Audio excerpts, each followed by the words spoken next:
Nandito po ako sa Roswell World, City of Manila.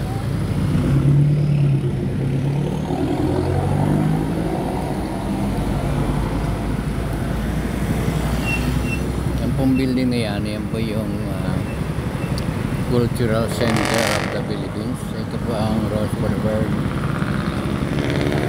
Stop sila, tatawid ako.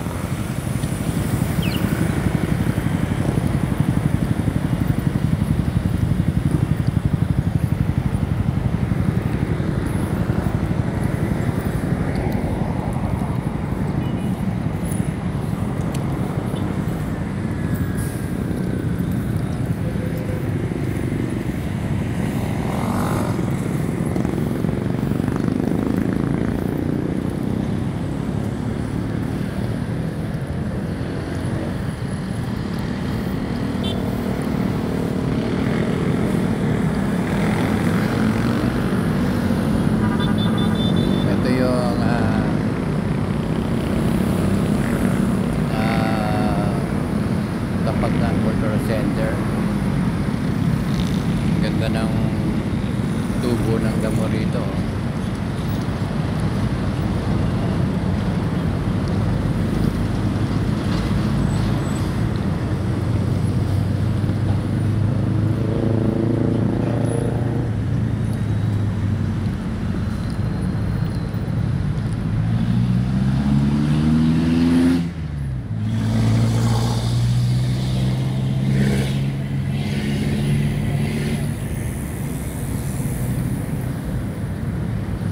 Itong Cultural Center of the Philippines, isa ito sa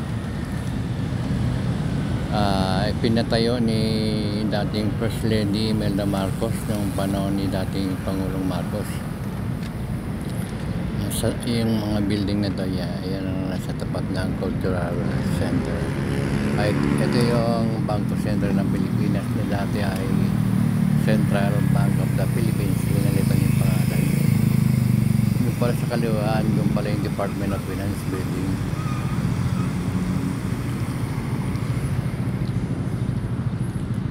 Sa dami ng pinagawa na proyekto ni First Lady Imelda Marcos noon, sa panahon ni dating Pangulong Marcos, di mano ay nagnakaw pa yun, di mano nga wala naman napatunayan.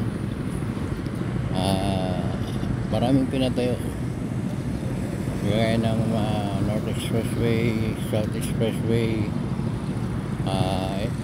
Sa likod nito yung ano ba yun, Cultural PICC, Philippine International Convention Center. Andito rin yung Governor Palace. Andito rin yung dati AMIFF, Manila International Film Festival building.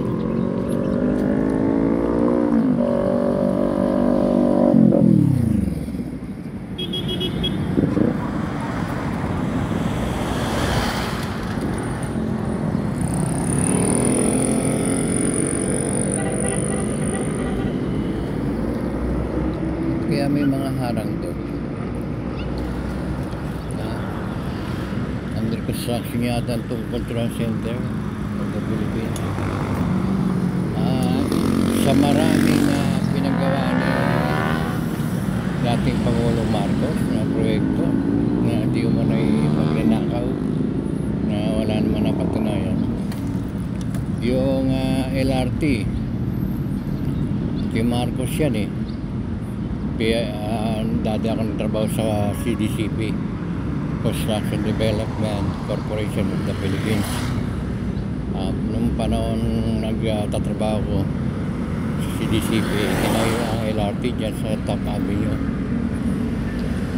Ano ba yung pinagmamalaki ng ilang nagdaang Pangulo noong mapatalsik si dating Pangulong Marcos? Ano ba yung pagmamalaki naman nila na nung sila na nakaupo, dapat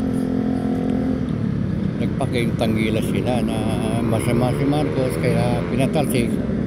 Dapat marami rin silang proyektong pinagawa. Pero wala tayo nakita eh. Except yung MRT. Yung mga pinatayo ni Marcos, hanggang napapakinabangan kagaya ng South Luzon Expressway, North Luzon Expressway, yung San Juanico Bridge, papuntang Tacloban, at saka maraming mga hydro terminal, yung nagkukuhan ng tubig, mga dam, marami yan.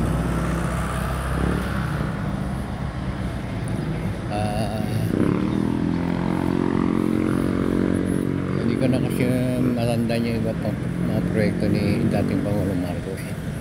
Napakarami, pero sabi nila nagnakaw, pero yung mga itinayo nandiyan naman.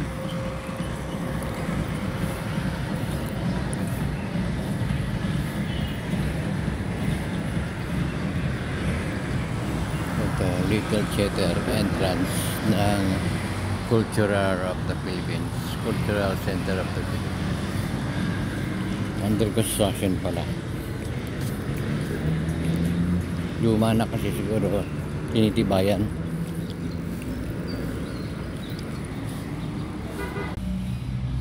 Ito yung likuran ng Cultural Center of the Philippines.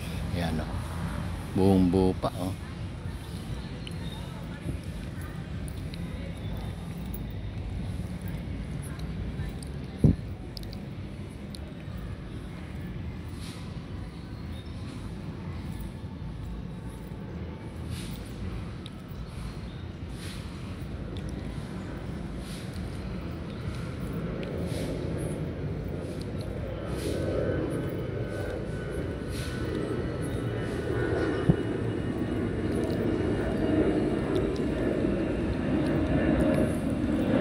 Ito na yung Aliw Theater, yung kulay green niya na may dilaw, may yellow color.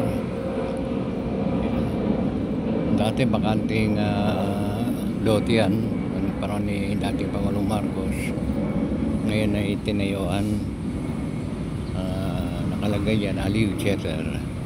Diyan din yung nagbo-broadcast yung DCRH.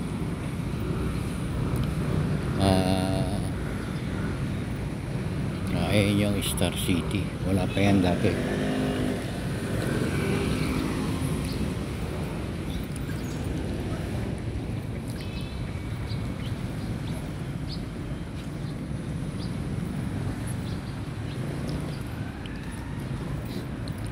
MBC Media Group.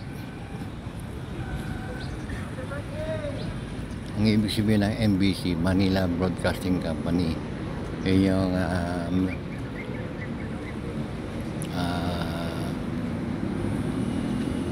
company ng DCRH.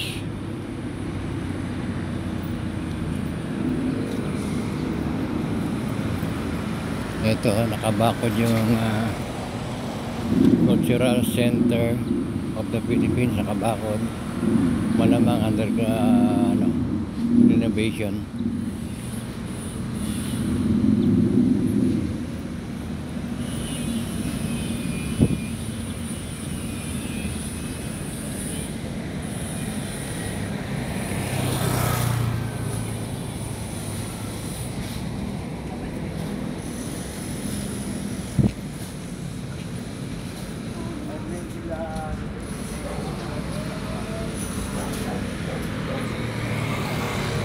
Para sa kaalaman ng mga nakatira na sa Amerika, sa ibang bansa, para malaman nyo lang na mga pagbabago dito sa Pilipinas, especially to the yung mga matagal na hindi nakapasyal dito sa Cultural Center of the Philippines,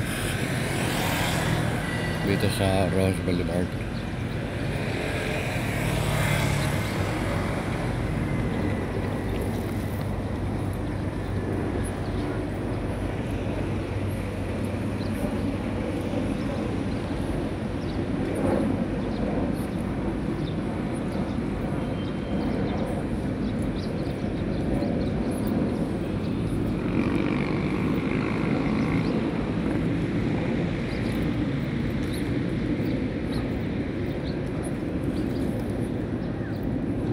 Ito yung dati yung Hyatt Hotel at saka yan, ito yata yung Legazpi Tower. Hindi ko na alam kung ano pa yung hotel dati dyan.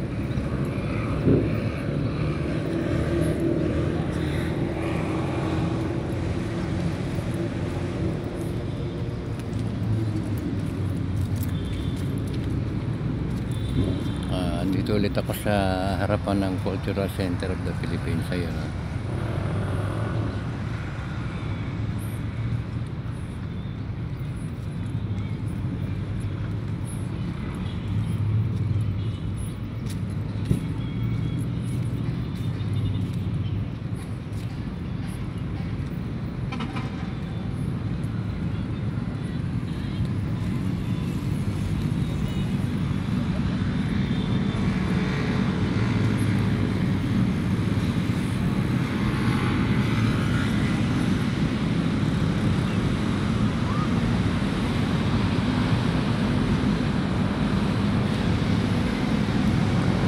kayo'y nanonood sa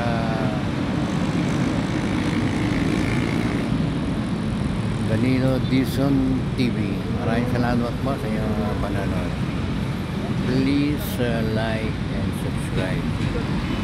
Thank you for watching. God bless.